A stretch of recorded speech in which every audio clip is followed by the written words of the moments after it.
Khalifah Al-Ma'mun memberi perintah kepada prajuritnya agar berangkat ke rumah seorang pemuda. Sesampainya di sana, para prajurit mengetuk pintu lalu keluarlah seorang pemuda. "Kami diperintah oleh raja untuk menagih hutang kepada Anda," sergah salah seorang prajurit. "Baik, tolong antarkan saya. Nanti saya sendiri yang akan melunasinya," jawab pemuda tersebut. Maka mereka pun berangkat menuju istana Khalifah Al-Ma'mun. Sesampainya di sepertiga perjalanan, mereka melihat seorang pengembala sedang membawa rerumputan yang diletakkan di atas kepalanya. Saking padatnya tumpukan rerumputan tersebut, sampai-sampai si pengembala sempoyongan. Ketika hendak jatuh, si pengembala melakukan refleks sembari mengucap, "La haula wala quwata illa billahil aliyil azim." Lalu berdiri tegak, kemudian condong lagi, lalu berucap kalimat itu, dan seterusnya. Melihat kejadian itu, seorang pemuda lalu berucap, "Kalimat yang diajarkan malaikat kepadaku tempo hari lalu memang begitu dahsyat." Para prajurit yang mendengar ucapan tersebut saling pandang dan bertanya dalam hati masing-masing, "Apa orang ini sudah gila?" Tak berselang lama, mereka pun sampai di istana Khalifah Al-Ma'mun. "Apa benar yang diceritakan para prajuritku? Kamu belajar kalimat Allah langsung dari malaikat?" tanya sang raja. Pemuda itu mengangguk dan mulai bercerita. "Dulu," kata dia, "ada seorang gadis kembang desa yang sangat cantik hingga banyak yang kepincut dan ingin mempersuntingnya menjadi seorang istri. Karena tampangnya yang pas-pasan dan tidak terlahir dari keluarga terpandang, bapak sang gadis tersebut tidak menggubris lamaran darinya. Suatu ketika datang seorang pria tampan yang lahir dari keluarga terpandang menyatakan hasrat untuk melamar sang gadis. Bapaknya mengiyakan hingga beberapa hari pasca lamaran, pernikahan pun dilaksanakan.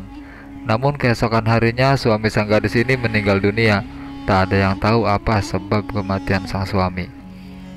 Setelah kejadian itu, saya datang kepada bapak si gadis untuk kembali mengutarakan niat saya, namun tetap ditolak," ungkapnya. 2 bulan kemudian datang lagi seorang pemuda tampan dan mapan untuk melamar sang gadis. Setelah diterima, selang beberapa hari langsung digelar pesta pernikahan.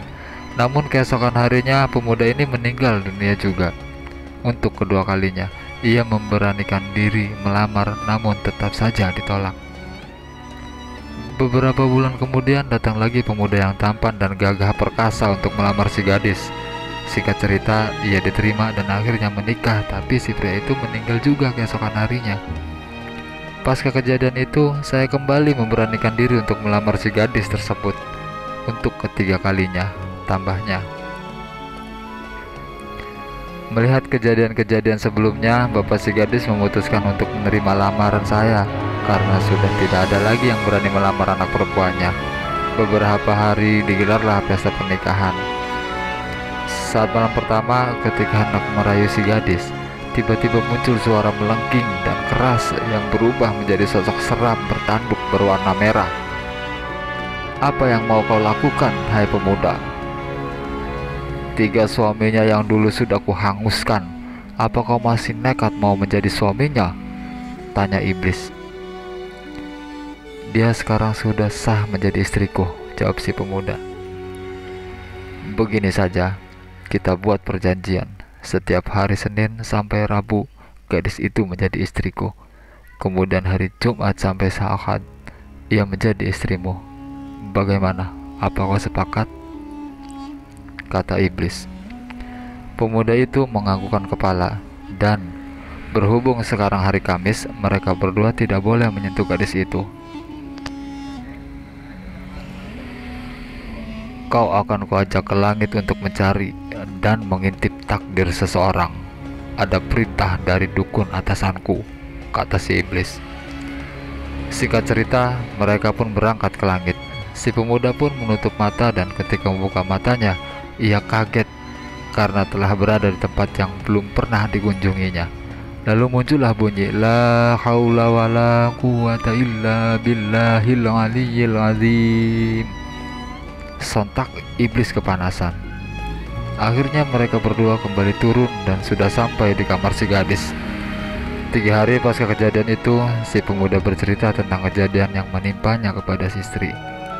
Lalu mereka sepakat untuk menjebak si iblis tepat pada Senin malam. Semua lubang kamar ditutup kecuali lubang di mana si iblis sering masuk.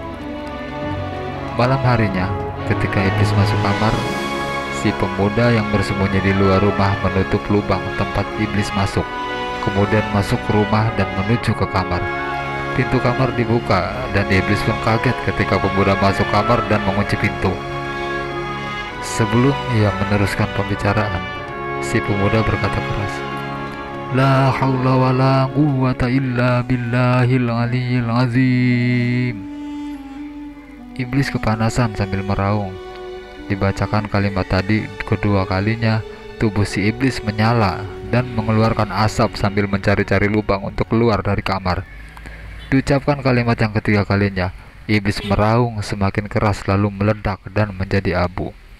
Mendengar cerita tersebut, Khalifah Al-Ma'mun menepuk pundak si pemuda lalu membebaskan hutang-hutangnya. Wallahu a'lamu bishawab.